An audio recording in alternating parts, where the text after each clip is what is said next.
Well, welcome to the 19th of April 2021. It's a Monday and there's a clear blue sky and it's a beautiful day.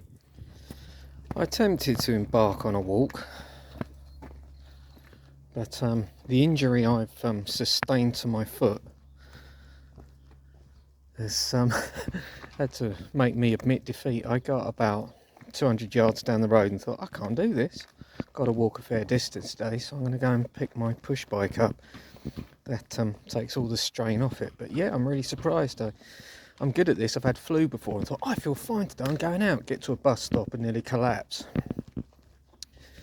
I'm very good at thinking that I've beaten something which is still in its infancy. But yeah, my foot doesn't particularly hurt. It's just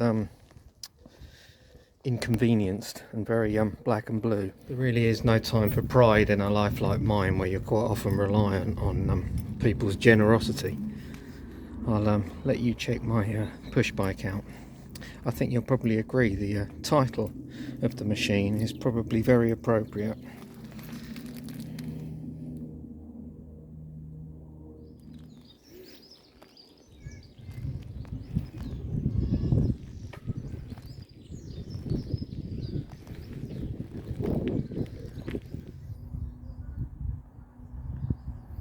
As I've said before,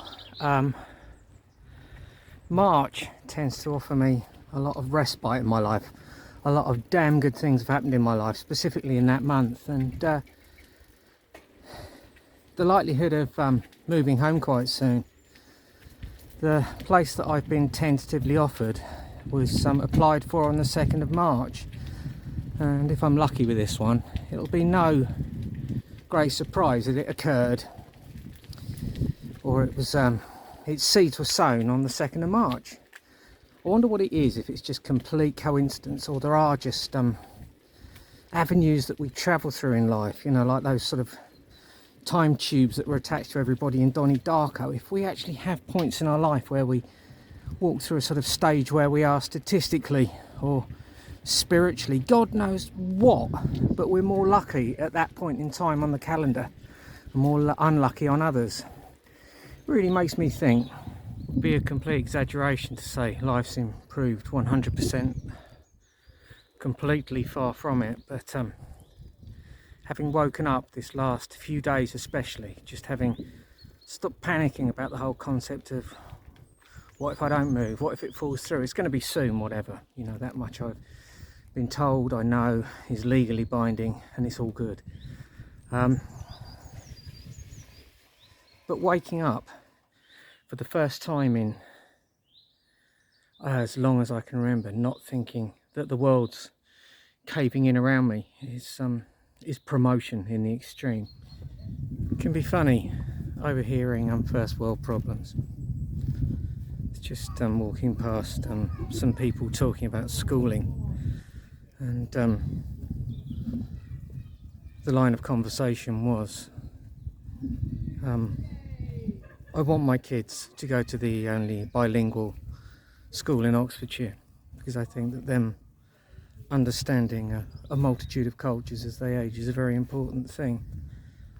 And fine, you know, raises my hackles a little bit. I think anybody who's working class or lower, not that I view it that way, would feel exactly the same. When you see the contributions to the food bank box in the supermarket, and kids who have gone without schooling in the last year because the family hasn't got a laptop or an internet connection, and they've got too much pride to approach the school and get one free, you know, it's difficult. Seeing the two people who were behind me at the pharmacy getting their methadone a minute ago, drinking their special brew, you know, I don't know. There are things in the world which we shouldn't really have an opinion about, you know. The fact that I've got what I've got is pure luck of birth and kindness. And as it is with other people, they marry into it, they get it through hard work, you know. There's all sorts of aspects of life that, I don't know, it can just be difficult to swallow, you know. And sometimes you just feel like you don't want to hear it. You know how when you can tell by the way people are talking that it is hobby-based moaning as opposed to anything that's got any serious clout in their life. But they're still trying to pass it off as their idea of going through personal hell. You know, I'm very mindful of that kind of thing, and I'm very aware of what a negative terminal to the battery of life I am. You know, I've made a decision to make a video diary that's blunt, and it's not been a good time. But I've always still tried to find the magic and share it when it happens. You know, I'm not trying to make excuses for myself, and this can't be my resume or my CV. You know, it's for people to judge whether you genuinely have got genuine gripes in life, or you are just a charmed prick moaning about a bilingual school.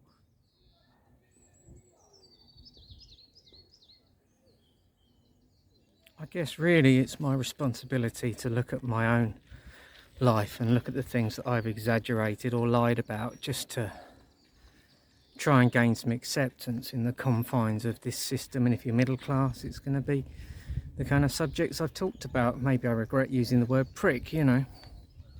So many people out there are telling you a curriculum vitae or a resume in the hope that you will accept them as being at least of the same standard and social strata as they are, you know. Should be a bit more sympathetic maybe, and not take what people are saying at face value, because I think that people are hiding a lot when they're having the whole sort of social climbing conversation. And I think I should remind myself of my own life a little bit before getting so aggro. I'll keep what I said in, but I do regret it.